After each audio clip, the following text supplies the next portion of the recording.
ఇది first time దేశ చరిత్రలో ఇట్లాంటిది ఒక ఘట్టం జరిగింది. ఇది చాలా దురదృష్టకరం. ఇది సెక్యులరిజమా అని చెప్పి మాట్లాడిండు. అయితే జగన్మయ్య కాంగ్రెస్ విషబీజాల నుంచి పుట్టుకొచ్చిన మీ వైఎస్ఆర్సీపీ పార్టీకి పెద్దగా సెక్యులరిజం గురించి ఆయనకు నిరసన సెగలు కనిపించినాయి. ఆయన రాలేదు. ఈవెన్ గవర్నమెంట్ కూడా ఆయనకు లెటర్ రాసింది. ఏంటంటే నువ్వు మానవత్వమైన కులానికి ప్రతీతవైతవా లేకపోతే కట్టలు కడతావా అని అన్నది సమస్య కాదు. నువ్వు హిందువువా కాదా? తిరుమల తిరుపతి దేవస్థానానికి మీరు వచ్చి అన్యమతస్థులు రావద్దు అని ఎక్కడ లేదు. మీరు తిరుమల ఆ దేవుని నమ్ముతా అని చెప్పి ఒక మాట రాసి లోపలికి రావాలి. భగవత్ సన్నిధిలా బిడ్డింగ్ ప్రాసెస్ ఏంది అని అడుగుతున్నా. ఒక నాణ్యమైన మనసా వాచా కర్మన సేవ చేసుకోలేమా?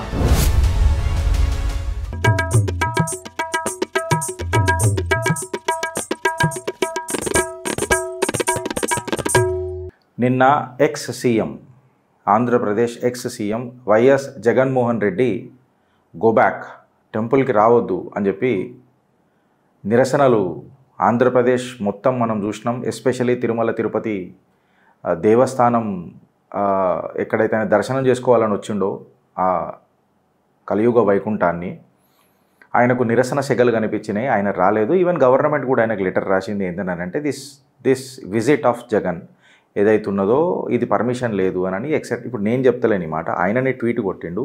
ఏఎన్ఐలో వచ్చిన రిపోర్ట్ నేను ఇక్కడ పెట్టిన. ఏమన్నారంటే గవర్నమెంట్ పర్మిషన్ లేదంట తిరుమల తిరుపతి దేవస్థానానికి. ఇప్పుడు కాదు, నేను ఎప్పుడు ప్రతి సంవత్సరం కూడా ఆ శ్రీ వెంకటేశ్వర స్వామికి నేను ఆ వస్త్రాలు సమర్పించుకునే అదృష్టం కూడా నాకు కలిగింది.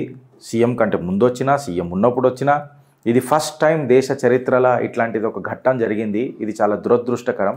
ఇది సెక్యులరిజమా అని చెప్పి మాట్లాడిండు. అయితే జగన్మయ్య సెక్యులరిజం మాటలు మనం మాట్లాడకపోతేనే బెటర్ భారతదేశంలో. ఎందుకంటే సెక్యులరిజం అనే మాటకు పదానికి అసలు మీనింగ్ లేదు మన భారతంలో.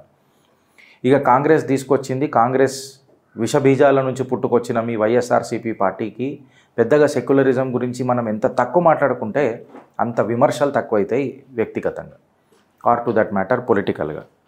సో నేనేమంటున్నా అంటే ఈ ఇష్యూస్ అన్నిటినీ మనం తీసుకొని మాట్లాడుతుంటే ఆయన ఏమంటాడు మన జగన్మాయి ఏమంటాడంటే, నేను ఇంట్లో 4 గోడల మధ్యలో క్రిస్టియన్ని, కాకపోతే నేను బయటికి వెళ్తే మాత్రం ఒక హిందువుని ఒక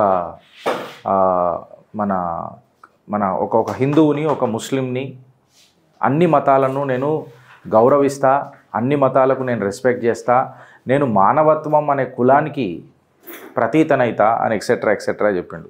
నువ్వు మానవత్వమైన కులానికి ప్రతీతవైతవా లేకపోతే కట్టలు కడతావా అని అన్నది సమస్య కాదు. నువ్వు హిందువువా కాదా? ఇప్పుడు మీ నాయన ఉన్నప్పటి నుంచి ఉన్నది ఆ యాక్టు. మీ నాయన ముఖ్యమంత్రి ఉన్నప్పటి నుంచి, వెనకటికి చంద్రబాబు నాయుడు ఉన్నప్పటి నుంచి తరతరాలుగా వస్తున్న యాక్ట్ అది. తిరుమల తిరుపతి దేవస్థానంలో ఎవరైనా అన్యమతస్థులు అడుగు పెడితే అది రాయాలి. వెనకటికి భయపడో లేకపోతే లొంగో లేకపోతే వాళ్ళ ఏమంటారు అలా వర్కాలు చక్కగా చెయ్యక దాన్ని సైడ్ లైన్ చేసిరేమో కానీ, but that was a rule. నిన్న చిత్రగుప్తులో కూడా మేము పొద్దున అదే అన్నాం. ఇది ఒక్కటి చాలు ఆయనను బయట పెట్టనీకే జగన్మోహన్ని అని చెప్పి మనం చెప్పినాం. ఇన్ఫ్యాక్ట్ చిత్రగుప్తు మాట ప్రభుత్వ నోట అని ఇక మాటంకా మేము కొట్టుకోవాలి కదా ఫ్రెండ్స్. వాళ్ళకు కూడా ఆలోచన రాలేదు అని నేను చెప్పా. అట్లనే ఉత్తర్వులు జారీ చేసింది కూడా ప్రభుత్వం. ఈయనకు నేను హిందువుని, నేను క్రిస్టియన్ని, హిందువుని కాదు, కాకపోతే నేను మన ఆ శ్రీ వైకుంఠనాథుని కలియుగ వైకుంఠాన్ని అఖిలాండ కోటి బ్రహ్మాండ నాయకుడిని నమ్ముతా అననే ఒక్క పదం రాయనీకే గిద్ద సిగ్గా మళ్ళీ సెక్యులరిజం ఏడసంక నాకింది జగన్మోహన్ రెడ్డి గారు. నేను అడుగుతున్నా, తిరుమల తిరుపతి దేవస్థానానికి మీరు వచ్చి అన్యమతస్థులు రావద్దు అని ఎక్కడ లేదు. మీరు తిరుమల ఆ దేవుని నమ్ముతా అని చెప్పి ఒక మాట రాసి లోపలికి రావాలి. అంతేగాని నేను సెక్యులర్ని అని ప్రెస్ మీట్ పెట్టినంత మాత్రాన పెద్ద ఢోంగ్ సరిపోదు. నేను అర్చకులకు అది చేసిన, నేను అర్చకులకు ఇది చేసిన, నేను కట్టలు కట్టిన, పవన్ కళ్యాణ్ అట్లా చేసిండు, పవన్ కళ్యాణ్ ఇట్లా చేసిండు, జనసేనోళ్ళు ఇట్లా చేసిండ్రు, సంవత్సరంలో 2-3 సార్లు పోయి దర్శనం చేసుకునే రోజా నోట్ల రాళ్ళు పడ్డాయా, రోకలు పడ్డదా, వైఎస్ఆర్సీపీ నాయకులు ఎక్సెట్రా మాట్లాడుతున్నారు. అరే ఇంతగానం మొత్తం విషయంలో ఒక్కసారన్నా నేను ముఖ్యమంత్రిని ఉండే, కాకపోతే నేనెట్లా పోయి చూస్తా, అక్కడ టీటీడీ బోర్డు చూడాలా, దానికి నేను చాలా దురదృష్టకరము. ఇది నేను యాక్సెప్ట్ చేస్తున్నా. ఒక్క మాట మాట్లాడినుంటే నీ పెత్తనం ఏమైనా తక్కువైతుండే నా జగన్మోహన్ రెడ్డి గారు, నేను అడుగుతున్నా. ఇప్పటికీ నేను ఇప్పుడే చెప్తున్నా, ప్రతి ఒక్కడికి జిమ్మేదారి జవాబుదారీ అని ఉంటుంది. దాని ఇంగ్లీష్లో మనం రెస్పాన్సిబిలిటీ అండ్ అకౌంటబిలిటీ అని అంటాం. Responsibility was with TTD. ఇప్పటికీ నేను అదే చెప్తున్నా. అకౌంటబిలిటీ, మీరు ముఖ్యమంత్రి కాబట్టి ఏదేమైనా రాష్ట్రంలో మీరే అకౌంటబుల్ ఉంటారు. ఒక్క మాట ఎస్ ఎన్నో ఒక దగ్గర పొరపాటు జరుగుంటుంది. ఇప్పుడు నేను ఇంకొక మాట ఏమంటా అంటే, ఈ టీటీడీలా అసలు ఈ బిడ్డింగ్ ప్రాసెస్ ఏంది అని అంట. ఆ అఖిలాండ కోటి బ్రహ్మాండ నాయకుడి సేవల ఈ బిడ్డింగ్ ప్రాసెస్ లేంది అని అంట. మీ బిచ్చం బతుకుల మనువడా అంట, మీరు ముఖ్యమంత్రులా అని చెప్తా. ఇప్పుడున్నా ఉన్నా భవిష్యత్తులో కాబోతున్న వాళ్ళందరికీ అడుగుతున్నా, భగవత్ సన్నిధిలా బిడ్డింగ్ ప్రాసెస్ ఏంది అని అడుగుతున్నా. ఒక నాణ్యమైన మనసా వాచా కర్మన సేవ చేసుకోలేమా? పైసల కోసమా మీ బోర్డులు? ఈ ముచ్చట దీన్ని చాలా డీటెయిల్గా ఇలా చిత్రగుప్త్ డిస్కస్ చేస్తుంది. Stay tune with Chitragupt. And moreover మీ సెక్యులర్ భావాజాలాలకు చిత్రగుప్త్ తిప్పుతున్న చిట్ట వీటి మీద మీ సమాధానం ఏం చెప్తారో జర చెప్పుర్రి. గుంటూరు దుర్గా గుడి 14 నవంబర్ 2019లో పిఠాంపురం ఆంజనేయ స్వామి గుడి 23 విగ్రహాలు ఏం చేసిండ్రు? 21 జనవరి 2020కి మన వేణుగోపాల స్వామి గుడి విగ్రహాలు ధ్వంసమైనాయి. 11 ఫిబ్రవరి 2020, 13 ఫిబ్రవరి 2020 నెల్లూరు జిల్లాలో కొండబిట్ర గుంటలో ప్రసన్న వెంకటేశ్వర స్వామి ఆలయం రథం దగ్ధమైంది. అంతర్వేది శ్రీ లక్ష్మీ నరసింహస్వామి రథం దగ్ధమైంది. విజయవాడ దుర్గా గుడి రథం నుండి వెండి సింహాలు చోరీ అయినాయి. కృష్ణా జిల్లాలో అమ్మవారి విగ్రహాలు ధ్వంసమైనాయి. ఇక ఇట్లా చెప్పుకుంటూ పోతే ఇంత పెద్ద చిట్టా ఉన్నది జగన్మోహన్ రెడ్డి, ఇంత పెద్ద చిట్టా ఉన్నది. ఇక నేను ఏం చేయాలా? ఇక నేను ఏం మాట్లాడాలా? 400 సంవత్సరాల చరిత్ర కలిగిన ప్రముఖ పుణ్యక్షేత్రం ఆయన రామతీర్థం కొండపైన దేవాలయంలోకి కొందరు దుండగులు ఉద్దేశపూర్వకంగా ఆలయంలోకి ప్రవేశించి విగ్రహాలను ధ్వంసం చేశారు. ఈ దాడిలో శ్రీరాముల వారి యొక్క శిరస్సును ఖండించారు. ఇది ఎవరి హయాంలో జరిగింది? ఈ చిట్టా మొత్తం ఇప్పుకుంటూ కూర్చోవాలని అంటే ఇప్పుడు నాకు టైం అవుతుంది కాబట్టి నేను ఇప్తలేను. ఇవన్నీ ఎవరు హయాంలో జరిగింది చెప్పు నాకు.